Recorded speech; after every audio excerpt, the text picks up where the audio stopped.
우리 교회가, 우리 공식적으로는 은광교회가 72주년 생일이다, 그렇게 되어 있습니다. 그런데 제가 이제 여러 교단 활동을 하다 보니까 우리 광주 기독교 연합회 이런 교단장 협의회가 있고 뭐 이런 협의회에서 나가서 얘기를 하는데, 여러분 생각보다 광주 안에 합동청 목사님, 통합청 목사님들 가운데 우리 은광교회에서 주일학교 나왔습니다. 은광교회에 제가 누구하고 친구입니다, 뭐 이런 사람들이 참 많이 있어요, 목사님들 가운데서. 그래서 이런저런 얘기를 나누다가 제가 듣는 얘기 중에 왜 교회가 70년 역사입니까? 이래요. 그래서 무슨 얘기냐, 교회가 72년 역사라더라 이랬더니, 여러분 우리 교회의 역사를 좀 점검해 볼 필요가 있다라고 다른 교단에 있는 목사님들이 얘기를 하고, 그래서 저도 이게 무슨 얘기인가 하고 이제 자료를 여러 군데를 이렇게 찾아봤습니다. 찾아보니까 여러분 우리 광주의 복음의 역사, 광주의 선교사님들이 들어와서 복음을 전하는 이 역사적인 시기들을 이렇게 가만히 보면 복음이 들어온 지가 100년이 넘습니다.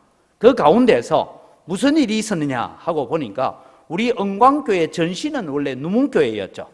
누문교회에서 우리가 은광교회로 이름을 변경을 했는데, 이 교회의 역사를 바라보니까 우리 누문동에서 여러분 어떤 일이 있었냐 하면, 누문동에서 대략 1911년도부터 1920년까지 누문 확장주일학교라고 해서, 여러분 우리 주일학교 하니까 주일학교 학생들이 모였다는 게 아니고 뭐가 모였느냐 하면 오후 2시에 어른들이 예배하고 모이고 하면서 또 아이들은 아이들대로 모였던 누문 확장주일학교라는 이런 기록들이 나와요.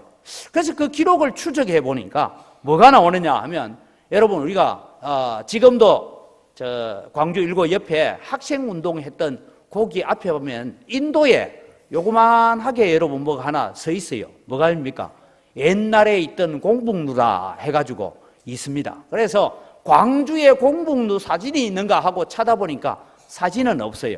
그런데 저 전주 쪽이나 다른 데 있는 성문들 중에서도 공북루라는 동일한 그런 이름을 가진 루가 있어서 사진을 하나 보는데 꼭 저렇게 같지는 않지만 저만한 루가 있었다. 그리고 문이 있었다. 그래서 여러분 들어오려면 저 문을 통해서 들어와야 되니까, 그래서 이 동네가 무슨 동네라고요?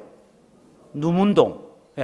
누가 있었고 들어오는 4대 문이 있는 문이 있었다 해서 누문동이다 라고 하는데, 누문동에 사시면서도 우리 이런 역사를 잘 모르죠.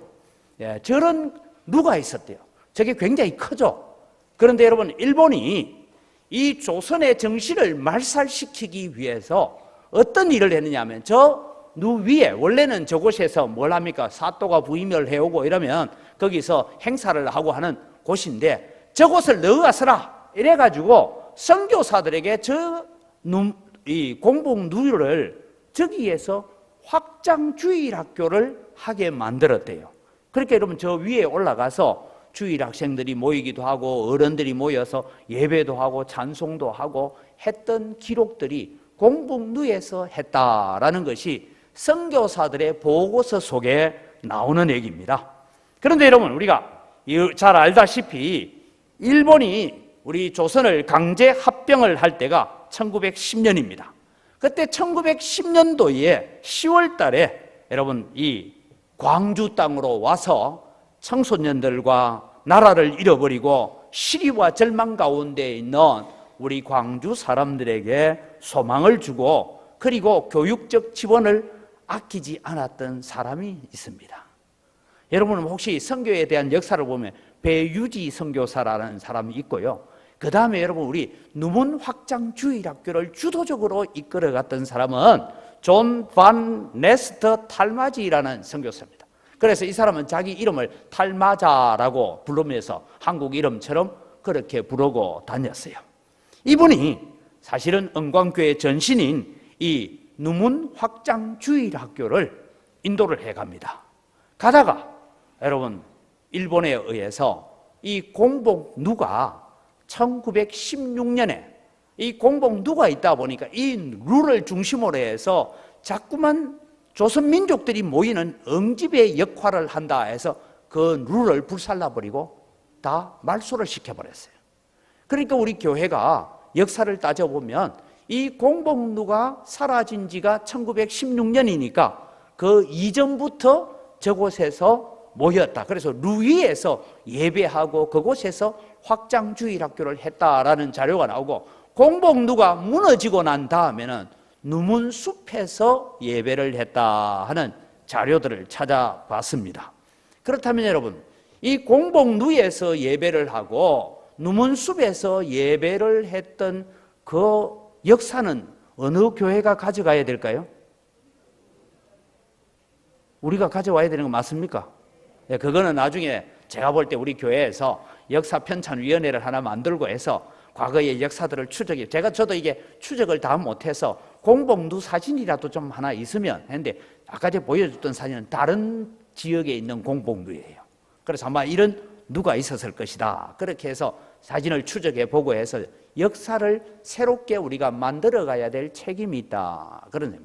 우리가 오늘 공식적으로 교회의 역사는 72주년이다라고 하지만 교회의 전신을 이렇게 밟아가면서 그 전에 어떤 일이 있었는가 하고 볼 때는 우리 교회의 역사는 대략 한 108년 정도 되는 역사를 가지고 있는 교회였습니다. 그래서 여러분, 우리 교회가 그냥 만들어진 것이 아니고 그런 역사적 바탕 속에서 은광교회가 세워져 왔다. 그런데 오늘 여기에 우리 참여하신 분들은 아마 재개발 반대하는 분들이 목사님 도대체 교회 기념주일날 뭔 설교합니까? 이래가 궁금해가 오신 분들도 있을 것 같은데, 여러분, 이 교회가 그런 귀한 역사를 가지고 있는 마을이고, 저는 생각에 여러분, 숭례문이 불이 났습니다. 그죠? 몇 년 전에. 그러니까 숭례문 복원하는데 돈이 얼마 들었는지 알아요? 저도 잘 모릅니다. 대략 뭐 몇백억이 들어갔대요. 그 나무들 가져오고 하는데, 그렇다면 광주시장님도 좀 정신을 차리면 광주시의 이 정신적 지주를 만들어갈 수 있는 이런 공복루를 몇 억이 들더라도 좀 다시 세우고 만들어서, 야, 이런 역사적인 자료들이 있다, 이런 걸 좀 해가야 되지 않을까, 그런 생각을 가져봅니다. 그래서 오늘 영상을 찍으면 시장님한테 보내주려고 하는데, 시장님, 공복루를 다시 복원한다면 우리 교회에서 헌금하면 하겠습니다. 그게 맞죠?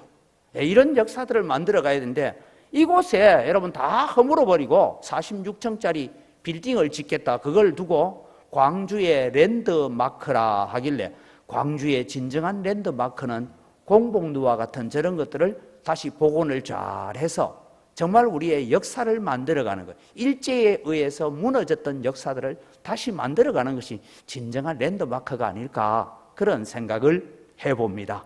이 일에 오늘 우리 은광교회가 세상의 소금이 되는 역할들을 잘 감당해 가야 되겠다 하는 생각을 가지고